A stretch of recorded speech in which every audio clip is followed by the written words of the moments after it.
In the heart of the Whispering Peaks, nestled among shimmering caves, lived a tiny dragon named Flicker. He was just like all the other young dragons, with emerald scales that sparkled in the sunlight and wings that were just learning to catch the wind. But Flicker had a secret, a worry that sat heavy in his little tummy. All his friends could huff and puff and produce magnificent bursts of orange and red flames. They'd toast marshmallows, light up the dark caves, and practice for the annual fire festival. But when Flicker huffed, and he puffed, and he puffed and he huffed with all his might, nothing happened. Not even a wisp of smoke.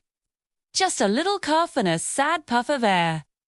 The other dragons didn't mean to be unkind, but sometimes they'd laugh. Look at Flicker the Puffer. One might giggle. He's all huff and no stuff. Flicker would pretend it didn't bother him, but at night, he'd look at his reflection in a pool of water and sigh, wishing he could be just like everyone else. One evening, feeling particularly glum, Flicker flew away from the others. He soared higher and higher until he landed on the highest, quietest peak, where the stars felt so close he could almost touch them. He sat there, feeling small and useless. What good is a dragon who can't breathe fire? He whispered to the moon, he thought, about all the amazing things fire could do: provide warmth, light the way, create beauty. He felt like he had no purpose. Taking a deep, shaky breath, he let out the biggest, most frustrated puff he had ever managed. But this time, something different happened. It wasn't fire. Instead, a shower of tiny, glittering golden specks erupted from his mouth. They didn't burn or smoke. They simply danced and swirled in the night air, shimmering like 1,000 fallen stars. They floated gently downwards, landing on the dark rocks and glowing with a soft, magical light. Flicker stared, his eyes wide with amazement. He took another breath, a little less frustrated this time, and puffed again. More starlight.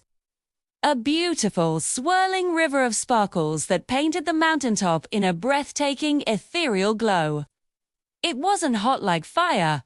It was warm, like a gentle hug. It wasn't loud and crackling.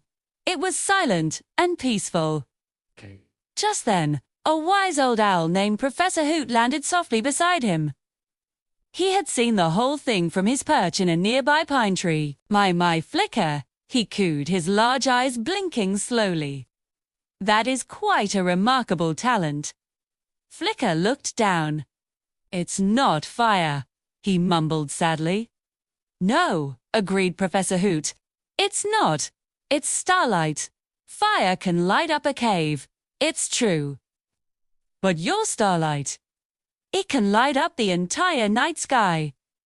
It doesn't destroy. It decorates. It doesn't scare. It soothes. Flicker thought about this, who looked at the gentle, beautiful light he had created. It was unique. It was him. A slow smile spread across his face for the first time in a long time. The next day, he didn't hide. When the other dragons were practicing their roaring flames, Flicker took a deep breath and puffed out a magnificent cloud of sparkling starlight. The other dragons stopped in their tracks, their fiery displays forgotten. They stared in awe as the golden specks danced around them, lighting up their scales and making the entire cave look like a celestial wonderland. From that day on, Flicker was no longer Flicker the Puffer. He was Flicker the Starcaster. He couldn't toast marshmallows, but he could make the forest floor glow for evening picnics.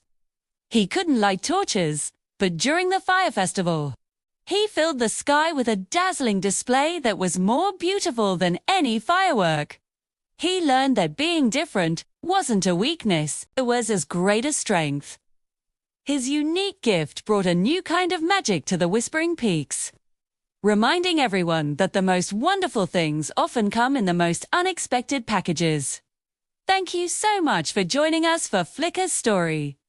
If you enjoyed this tale, please give us a thumbs up and hit that subscribe button for more magical adventures. We'll see you next time.